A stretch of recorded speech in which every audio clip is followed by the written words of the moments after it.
Welcome back to another episode of my podcast That's Fine With Me. In today's episode, we're going to be talking about Patreon, and I want to get you through the process where I was comparing these two other platforms. Is it worth to join Patreon? And I'm just going to share my thoughts. I'm not going to say that I am definitely hating this platform or loving this platform in general. I just want to share and start with Jen Love's video. A couple of days ago, she came out with a video that was called "This Influencer Contract is Sketchy AF." And of course, I was watching her videos, and huge shout outs to Jen Love. I will highly recommend her channel. I will highly recommend her videos, and I'm going to leave the link down in the description box. The funniest part, I'd say, of all, I was very skeptical about AI in general, and that was the main reason why I started filming some podcasts a few months ago. We have to steer clear from AI because it is super scary. A lot of companies, they're using AI in their benefits, and they try to manipulate creators and take down creators. And that was the main reason why I filmed a podcast that was primarily sharing my concerns, what it's going to hold for creators in general. But right now, as a very confident user of AI and Gemini and, GPT chat, I know that it's very productive and it can be used in a positive way, not only for different brands and companies, but creators in general. So what I really want to address is the fact that whenever I use AI, I'm not generating any of my videos, I'm not generating my content. I can check some information through AI search, and at the same time, I can do my thumbnails, description, ask for better tags for my video. It's not impacting my creative journey in general, but what it's doing for me is taking off my most hateful job when I have to do like description and all of this stuff. I don't really like it. I hate it. I loathe the process, and that is the main reason why this is a saver for me. And that was the main idea, I guess, behind creating any AI generative tools, because this is super handy. The only problem that I see is when different companies, they try to benefit from this and strip off any privileges and even hard work of a creator. And that is the main idea of Jen Love's video that she posted a couple of days ago. I'm not going to dive deeper into details about the original video, but what it's focusing on is the fact that she wanted to confirm terms of policy, if I'm mistaken, on a regional website that she's been using for quite a long period of time, or at least she'd been using, and she stopped using this platform.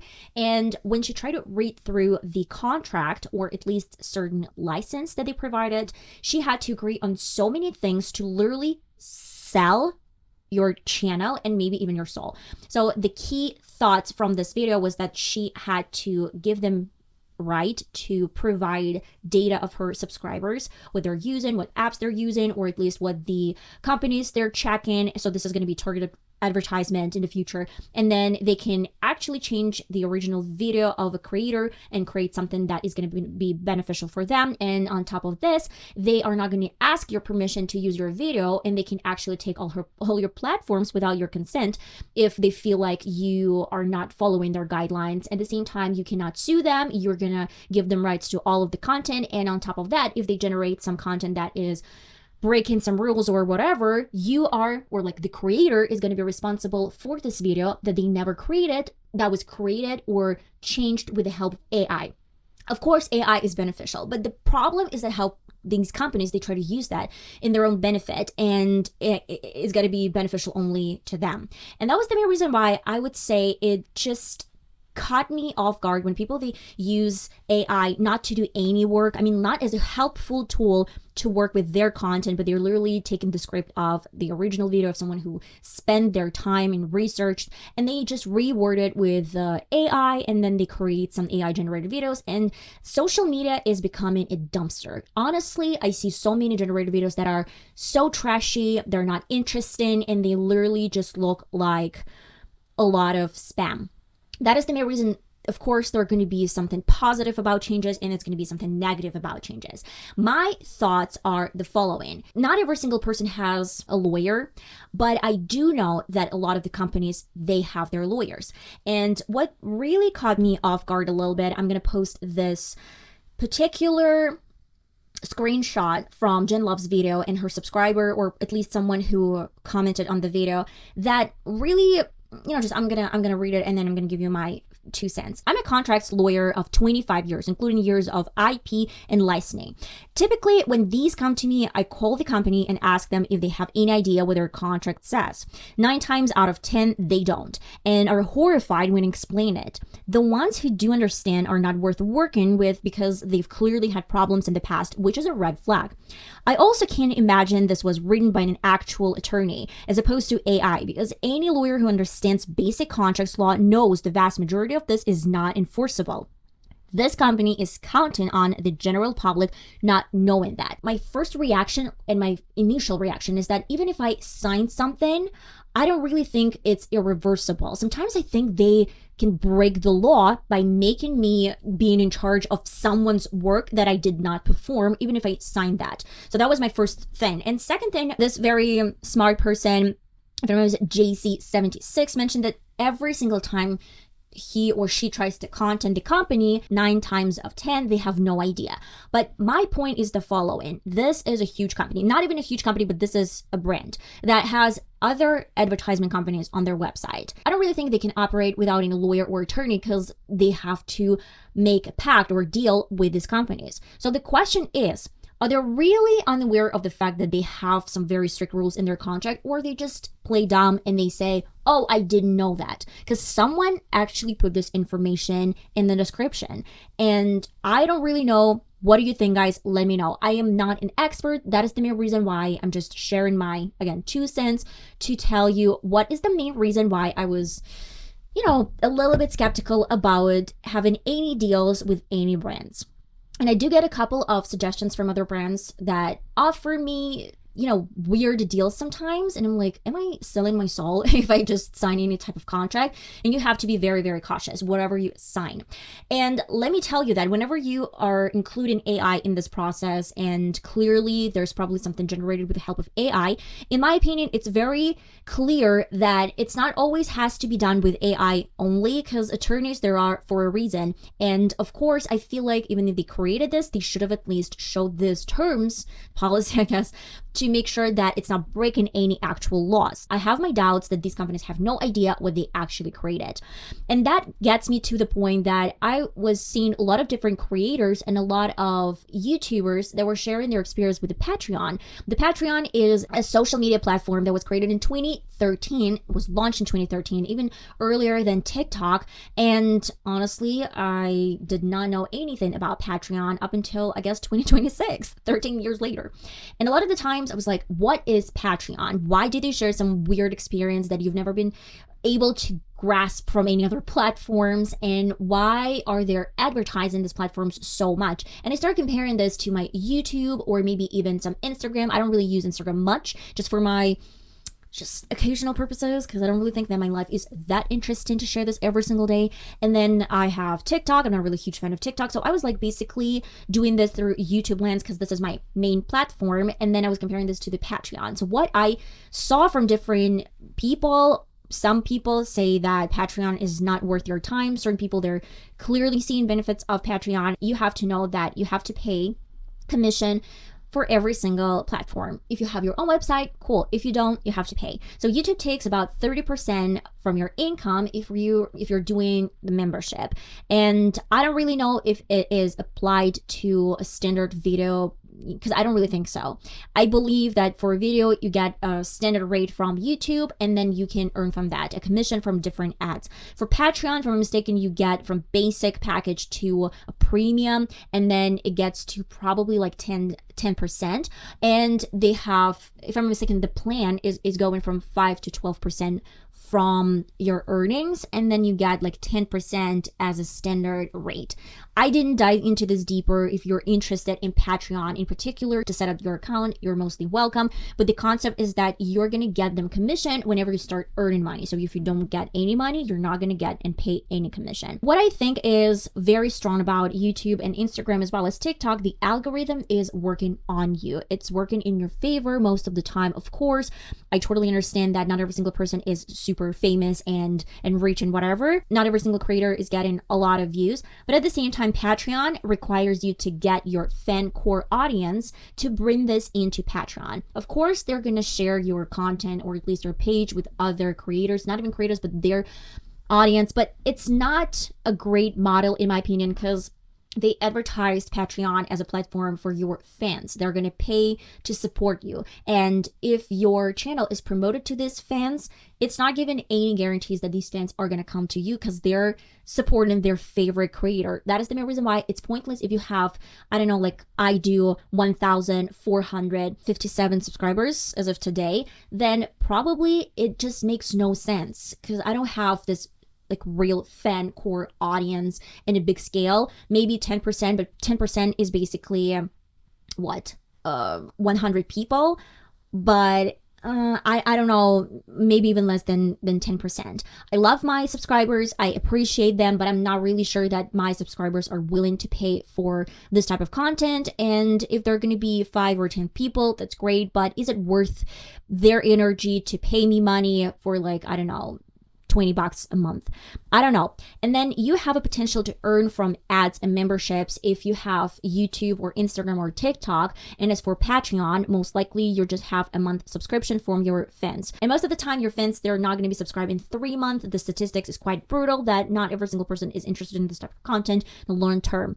That is the main reason why I would say you have a little bit more perks working with bigger brands. Yeah, you're going to pay them commission, but the algorithm is pushing your videos and more likely you're going to have a little bit different audience. And especially if you are going to recommend some really nice product, they might not actually subscribe to your channel, but they might follow your advice and purchase this product, which is going to be helpful in the future because these brands, they're going to see the engagement and they're going to be willing to have a contract with you in the future probably. And let me tell you about one downside of Patreon as well is the fact that a lot of the times people, they're not really offered a great platform to communicate. They don't really share a lot of comments. They don't really have a lot of the times the space to collaborate with the creator and share their thoughts and experience and build this, really fluent connection between each other. And for YouTube, Instagram, the comment section is a little bit more natural and people, they're going to be able to communicate in a better way. But I don't really know. I just saw this from other creators. They saw that they had only 1 or 2 likes. They had only 5 people to talk to because they're not so much fan core audience, and that is the main reason why there's no fresh leads from other people that can share their experience. They're just like basically 5 people that are fans, but there's nothing else added to this platform. Organically, you can build your audience on Instagram and YouTube. You don't really do this on Patreon, and we really briefly touched on the subject that Instagram is providing a little bit better exposure of your videos to the wider audience that might be interested in this type of content, where Patreon doesn't have this kind of stuff. And I would say that I'm gonna read another really interesting comment that I found on one of the videos. I don't really remember the channel, but the support system. I mean, Instagram, YouTube, and TikTok, most likely they're going to be able to provide some important information regarding your finances or some payments or whatever, like memberships. And as for Patreon, people say like it's not there at all. So let me read the comment from Southville Chris. I hope I did not mispronounce the name. I'm not a creator myself, but I want to support creators. A few years ago, I signed up to Patreon to support a few creators, nothing huge, $1 or $2 a month to a few creators that I liked. Then I noticed Patreon was charging me a monthly creator fee on top of what I was paying creators. Patreon support was useless. They told me how to cancel my account. I said I didn't want to cancel my payments to creators. I just wanted to know how to support creators rather than be listed as a creator myself. I got the same canned response telling me how to delete my account, which I finally did. I can understand why Patreon gets nearly 90% 1-star reviews on Trustpilot. Their support is not existent, and nothing on their website tells you how to be a supporter. It seems you can only support creators if you're a creator yourself, which is a terrible business model. It's like finding I can't shop at my local supermarket unless I'm a shopkeeper myself. I still want to support creators, but Patreon obviously isn't the way for me to do this, so I'm intrigued how creators get support from people on Patreon who just want to donate without getting charged a hefty monthly fee from Patreon. Okay, that is the main reason why I was like, okay, this is a huge problem where such a platform, which is not extremely popular and was created by other creators, Patreon was created by other creators. That is the main reason why support system is probably not covering all the issues, and that is the main idea behind all of this problem with Patreon that I find difficult to set up my account. It's not really difficult. You can link it with your Google account, but at the same time, you have to link other platforms such as YouTube or Spotify, and they will kind of distribute it over these platforms, or they're gonna link it and you're gonna probably get your subscribers to Patreon. So what they're doing is a kind of smart idea. They're gonna charge you less, but what you have to do is bring the natural engagement with people who are actually interested in your content, and then it's your responsibility to gain attraction to your platform, and it's not an algorithm fault and it's not their problem to connect you with the right person. Because most of the time when I am watching different videos on YouTube, I get suggested certain videos that are to my taste, and that is the main reason why you're probably watching this video. That is the main idea. What they're doing on Patreon, they are actually sending out your videos, but it's not super like popular, I guess, among Patreon community. Okay, and of course, I would say I am not really comfortable to charge people for my videos because I do feel like I'm willing to pay certain commission to YouTube, Instagram, because they're doing the job. They're providing some algorithm. They have a support system. They do the thing.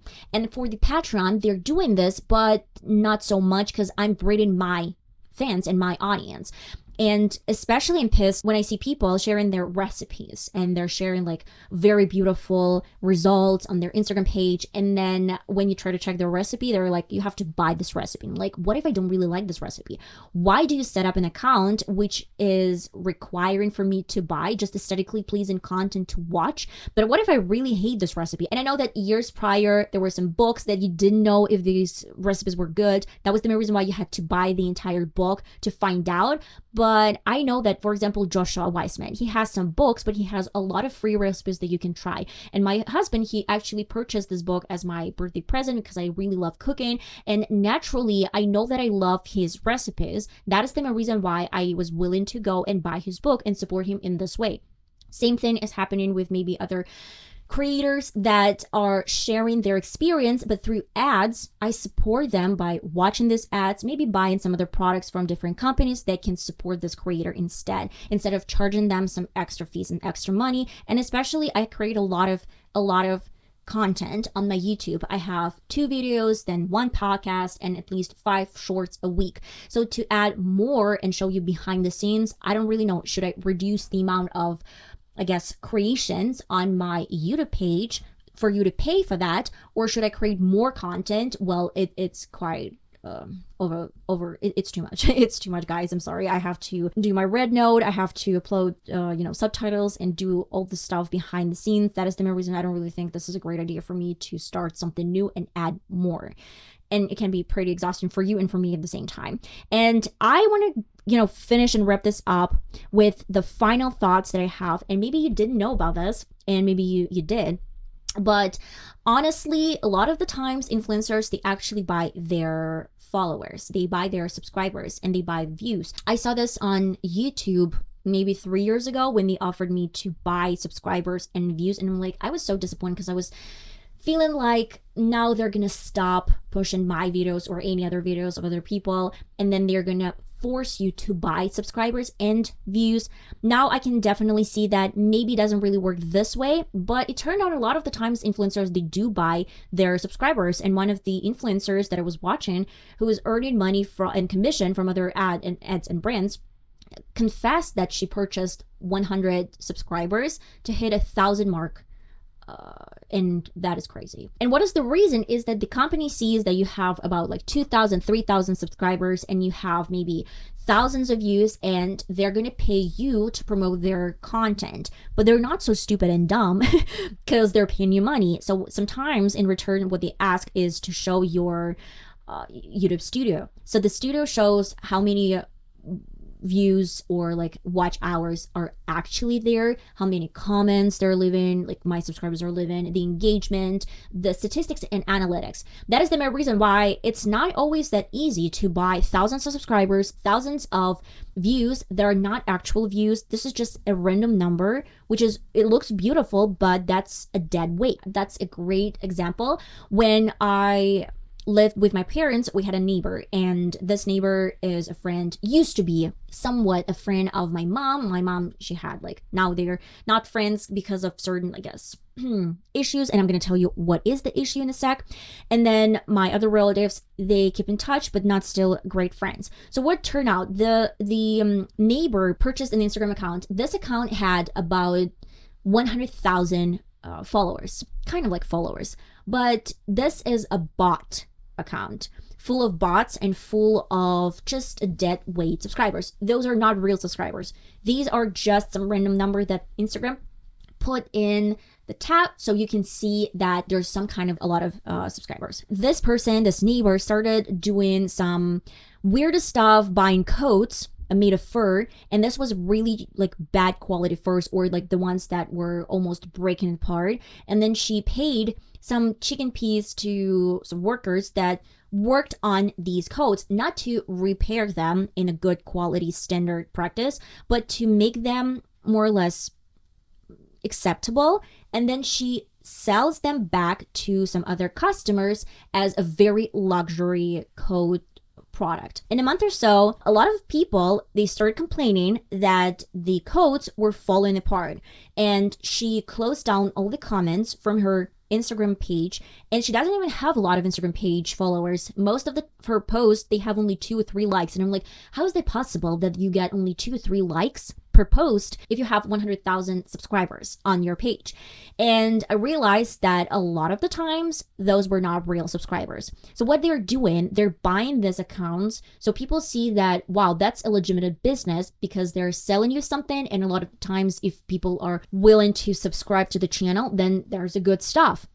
So they're willing to buy from this account or from this person. But what really happens is that it's a really poor quality product that falls apart, and she literally got death threats. And it is what it is. She got the death threats because she was selling poor quality products. Do I support death threats? Of course not. But do I really think that she should have known when she was selling product that is very expensive for the price that is extremely high, and the quality is very poor because it's basically secondhand clothes with just a little bit like minimum repair? That is the main idea, that YouTube, Instagram, or any other platform, when you see that people have over like 50,000 subscribers or even 100,000 subscribers and they don't really have a lot of views, or they do have views but they don't really have a lot of comments, or their comments is full of bots, that actually shows me that a lot of the times you're like, I don't understand. This is such a trash content. Why does this person have so much views? And like, it's not real views. That's a bot views. Not always, but most of the time, that might be the reason. Why does this person have about 3,000 or 4,000 subscribers, but the content is AI generated or really weird or whatever? And you're like, because this person actually bought these people. And this is not my path. And that is the main reason why I've been doing this channel for like 7 years, a little bit over than 7 years. And I don't really have a lot of subscribers. I'm not complaining. No, I'm not. But I just want to do this a hard way. I want to do this the way where my subscribers are real subscribers. Like, they're mine. They're not some bots. They're not some dead weight of some, dead accounts. I just really know that I want to know that there's certain people that are sitting behind their computers or phones that are literally interested in this type of content that I'm creating. And if it takes me years to achieve certain goals, then so be it. Maybe one day some of my content is going to become viral. Maybe it's not going to become viral, but at least I know that these are my followers and I didn't buy them. I didn't buy their opinion. I didn't buy their views. I just have a full right to say that it's just fully earned and always success. I do believe that is a success. And if I don't really have, we have a small community. I read your comments, guys, but that is a success in my opinion. And I'm grateful for each and every of you and your comments. If you feel like that my content sometimes doesn't show full potential, or it's not well researched, or you don't really like it, I understand what you're saying. I try to be better. I'm not an expert in most of the topics because my content is, you can see, not all over the place, but I do actually get bits and pieces from different areas. So it's going to be a little bit more interesting. I don't really want to focus on one topic in particular. I just want to cover some general topics as news do and just have a discussion. If you have anything to share, I'm always open to read your comments. I love you all so much, and I'm going to see you in my next video. You can actually join Patreon if you want to with your favorite creators, but I realize that it's probably not my cup of tea, not for now. Maybe I'll change my mind in the future, but for now, I'm really kind of happy with the fact that I have my platforms to share the content with you guys through YouTube, Instagram, TikTok, what else, Pinterest, and Rednote. I love you all so much, and I'll see you next time. Bye-bye.